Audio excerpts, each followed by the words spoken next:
Hi everybody, welcome back to my channel, Nonstop Talking with your girl here, Vivian Liu. Today I will be talking about my most disappointing reads of 2025. Luckily, I had a really good reading year in 2025, so I feel like I don't have any like worst books. It was just mainly books that like didn't meet expectations and thus disappointed me.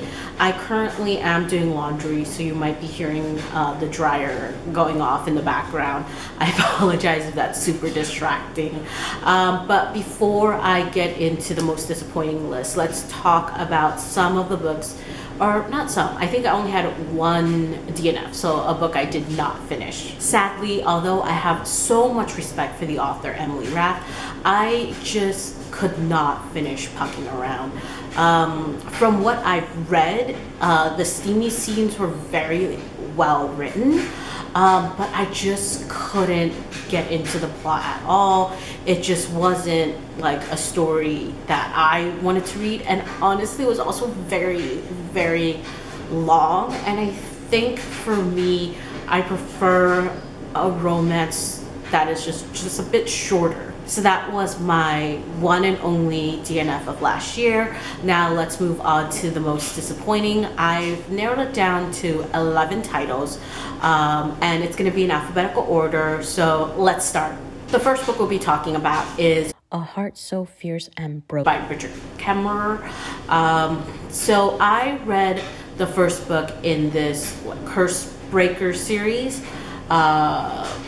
I can't remember the title right now. Yes, A Curse So Dark and Lonely. So I read the first book, loved it, hopped on to the second, and I just had a few issues with the second book. I felt like, one, they introduced some new characters, and so some of the like original protagonists were kind of like pushed to the back burner, which I didn't appreciate. And then when like the original cast came back on the pages, I felt like their like characterization from how I remembered them had changed, and like their motivations of like why they did things before versus why they were doing things now, like it just changed in a way I didn't like, and I think it was like the way it progressed, I just didn't appreciate. So I dropped the series.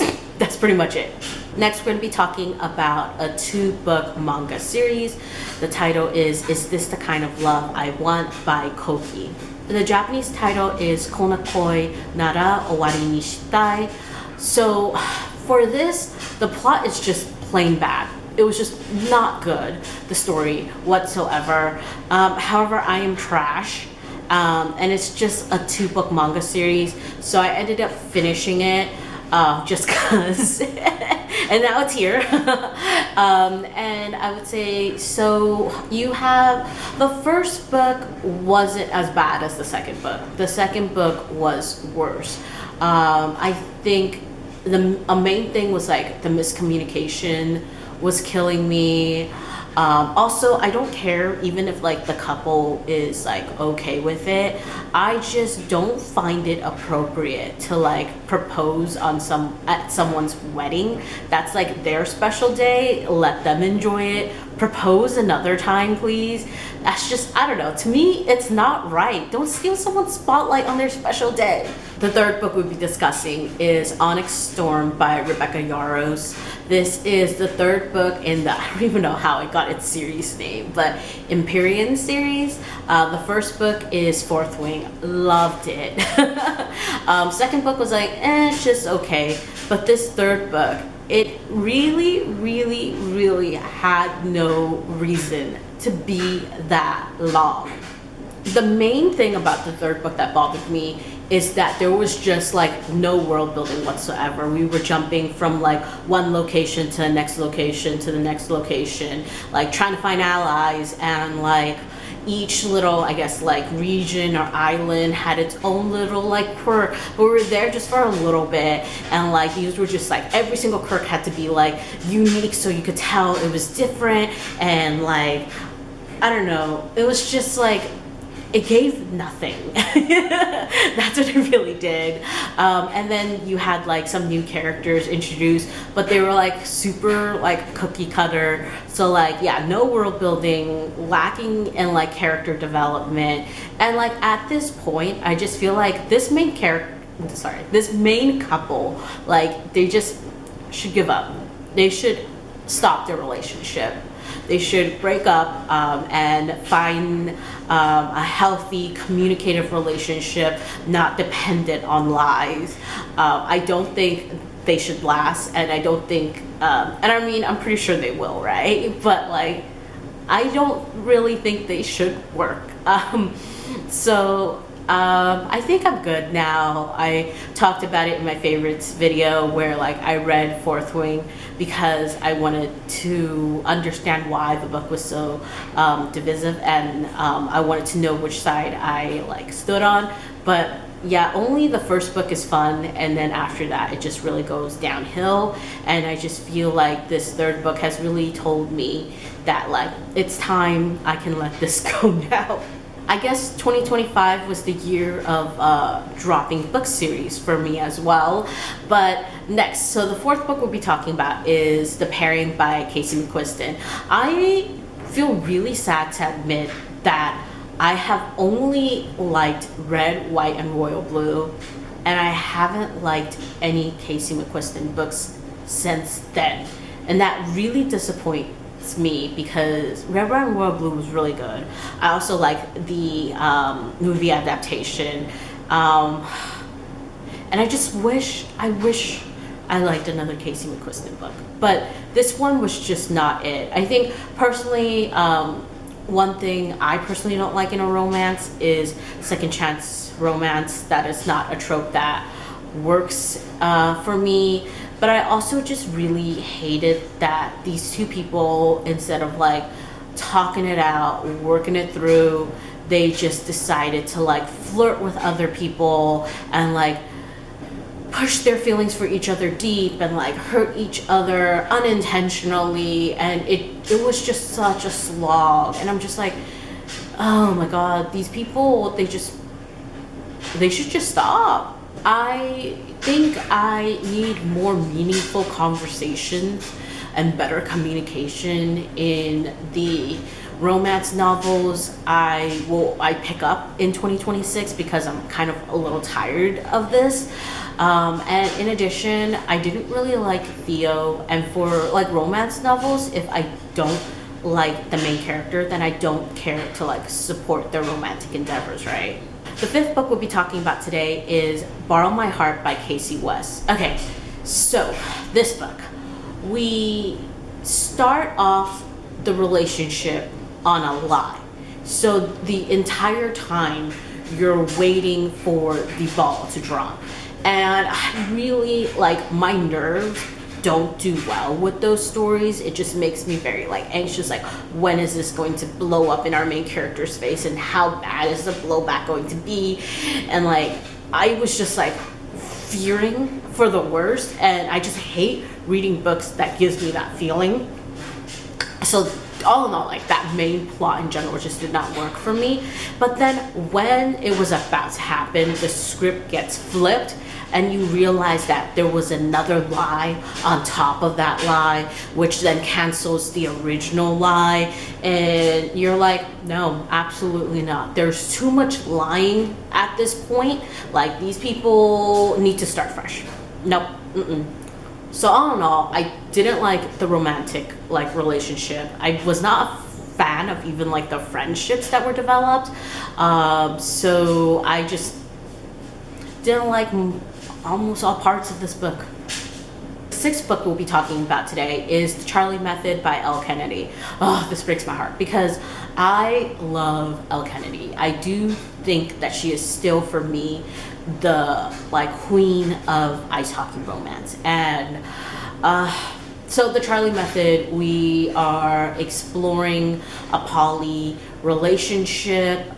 It's two like hockey teammates, and I guess, how did they meet each other? It was like someone's girlfriend's roommate, I think, another teammate's roommate, I believe, maybe.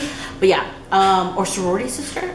Yes. So they, all three of them come with like different baggages, right? Adopted child, politician child, death of someone close. And it's like the three of them have fun times, and they like learn to like get over the baggage, and then learn to like step out as like a poly couple. And I just didn't care for it. I just didn't like it. The plot didn't vibe with me. It just wasn't for me, all in all. The seventh book is The Man with the Compound Eyes by Wu Mingyi. I read this in English, but the Chinese title is Fu Yan Ren. I think for me, this book just confused me. I knew like what it was trying to do. It was one of the books we discussed in class, so we had to like really look into it.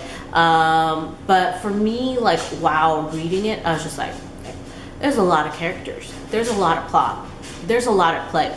I am lost. This is not for me.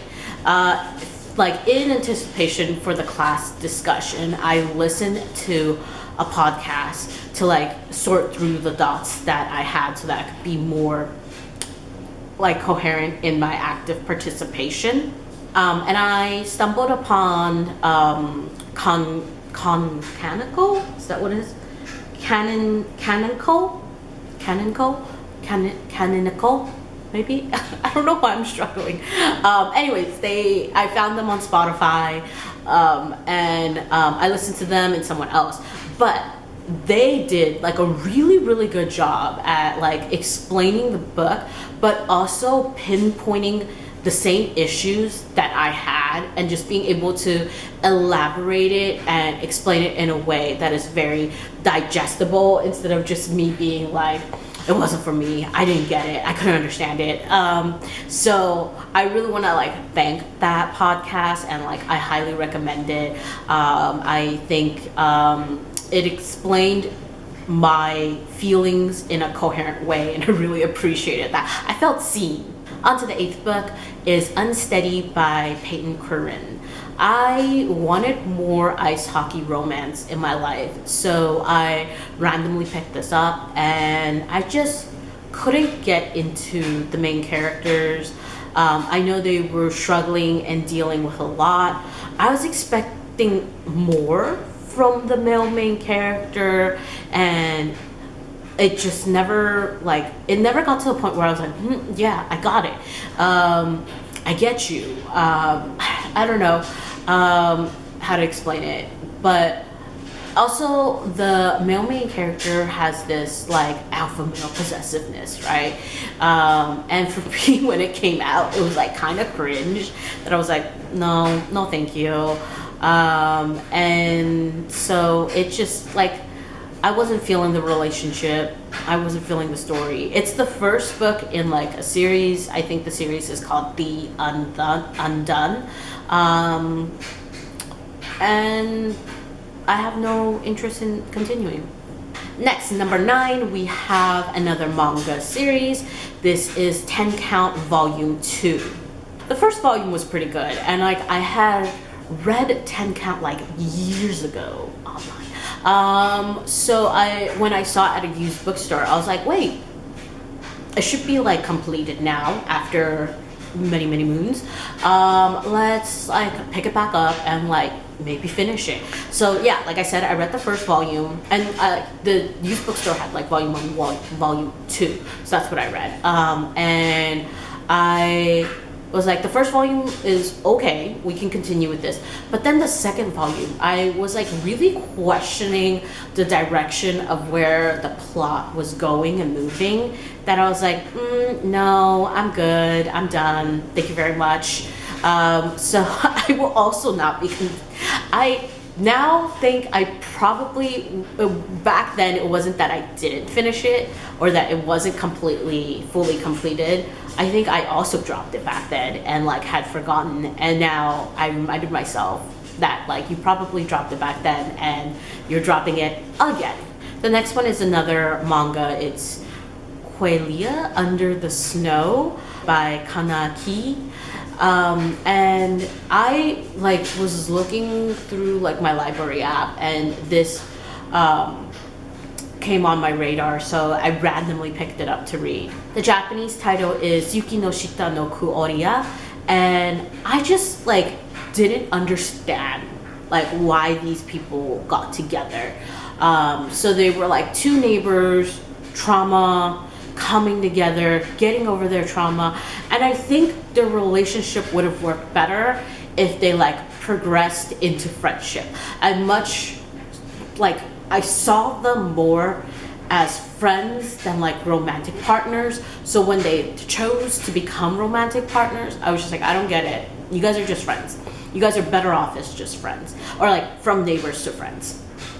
But this is also like a one-shot, so maybe the story was failed in being told in one volume. Possibly it needed more time to develop so that the characters progress from their trauma and progress into the romantic relationship that is being sold to the viewers or readers, but I wasn't sold. Okay, the last book we'll be talking about is Little Miss Innocent by Lori Foster. I want to just say that like I randomly stumbled upon this on my library app. The original book like came out in 1998. It's one of those like old school romances from like the cover and the vibes it was giving me.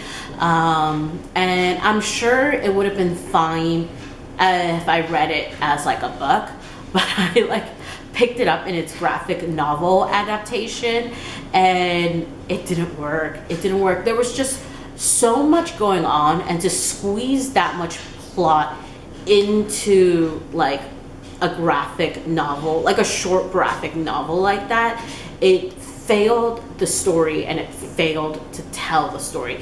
It weakened the characters, it weakened the relationship, and I think not a lot of people read the graphic novel adaptation, but I was like looking at Goodreads, and like the book has a way higher like Goodreads rating than the graphic novel adaptation, or maybe it was just my rating. But like you can tell, and I think there are other comments that talk about how like this story just didn't work in a graphic novel adaptation, and like of all the things, why this?